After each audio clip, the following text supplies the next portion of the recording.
to get the previous buttons working in both the work info and more details form, let's go into the corresponding files. So I go into the work info file, and right here where I have button, I'm actually going to change this to a steps.previous trigger. So one of the components that we get in steps, let me show you right here in the Chakra UI documentation, we have a previous trigger component and we also have a next trigger component. So to go to our previous step, we're going to be using this, previous trigger component. So I import it at the top of my file here and just say steps.previous trigger. And I wrap it around button. So I want this button to have all the functions of the previous trigger. So I'm going to add the as child prop to my previous trigger. And I'm going to say the variant of this button should be an outline variant.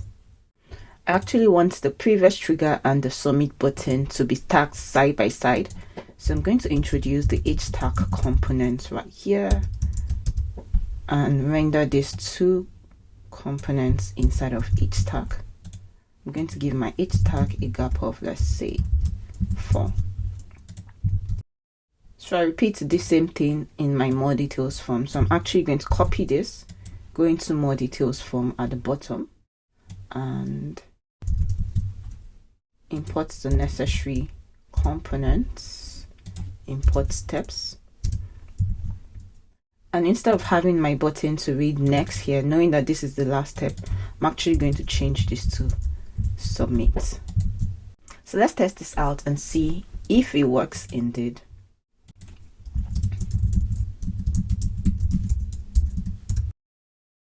So if I click this button, it takes me to the previous, which is really good.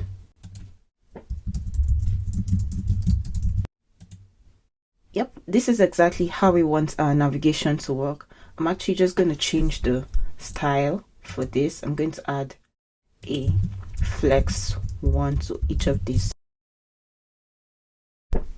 Yeah, this is exactly what I want. So let's go into onboarding form to clean up our function. Right here we notice that we're repeating the same code for personal info, for work info, and for more details. So what I can do is to extract this into a function. It's totally optional, but it just helps you keep your code clean. So I can call this go to next step, and I just pass the set step to step +1. So I copy my function, and now I can just call this everywhere. Yeah, so this way I've been able to clean up my code. And we see everything stays the same.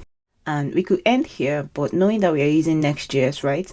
Next.js allows us to be able to have URL-based navigation. So for example, if a user starts the onboarding form and maybe just completes the first step, and they do not complete the next step, as a business, you may want to send them the onboarding form to complete.